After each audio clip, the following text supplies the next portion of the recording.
Good morning guys, welcome back to my channel. I just woke up. This is my first morning here in Bohol.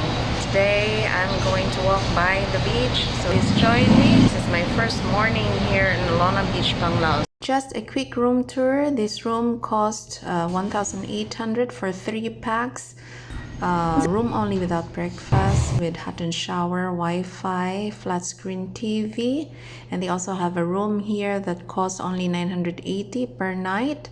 And every time I book here, I book direct to the property because this is where I stayed every time, because it will cost more if you book through booking.com. So I'll show you the view outside. So this is just a few steps from the beachfront. So this hotel is very convenient. Opposite is the J Park Resort, and the hotel that I'm staying is located on the second floor, and on the ground floor they have their mini mart.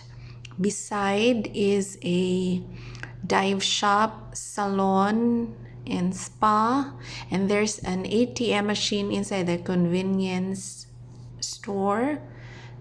And the hotel that I'm staying is called Inbox, and there's they also have a money changer, and right next to the sandwich place they also have another money changer there. So around this area is very convenient. I get a nice sandwich for breakfast for takeaway. I'll show you where you can buy a proper and good sandwich in Alona. This food stand is called Craze.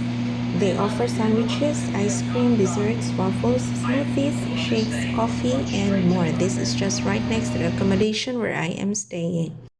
There's a food spa and many diving shop nearby. So as you can see, there's many people. Those are vendors selling optional tours for island hopping. So that's their standby area.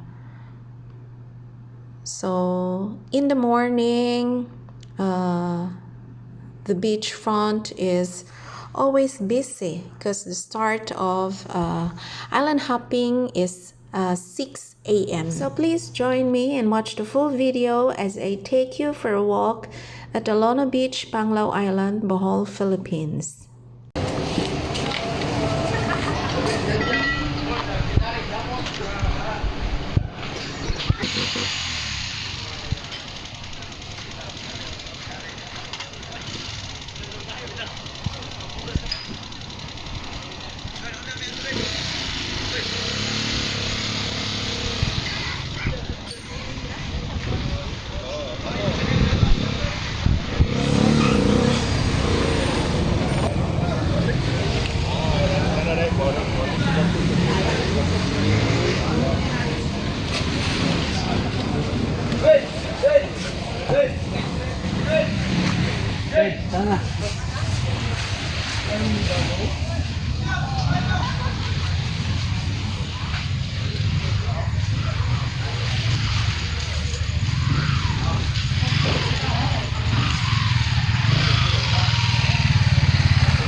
Ya, katanya ganito. Wala, reply.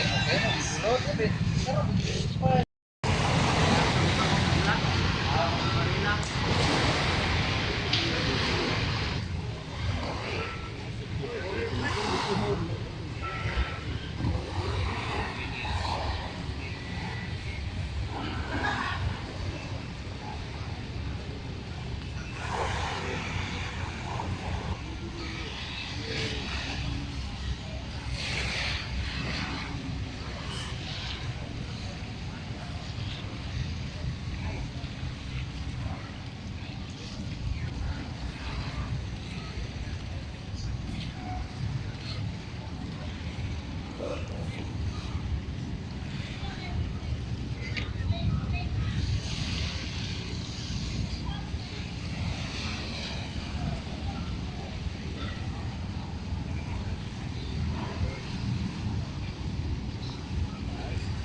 Ayaw mo na?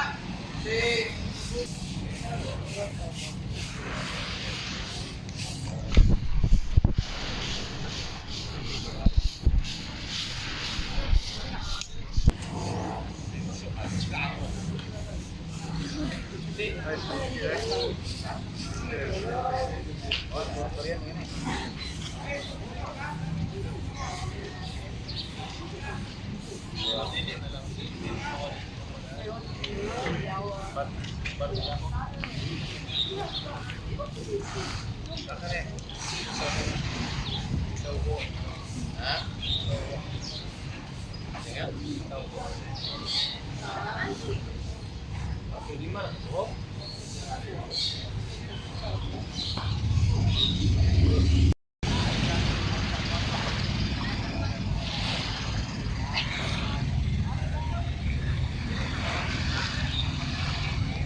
Gimana?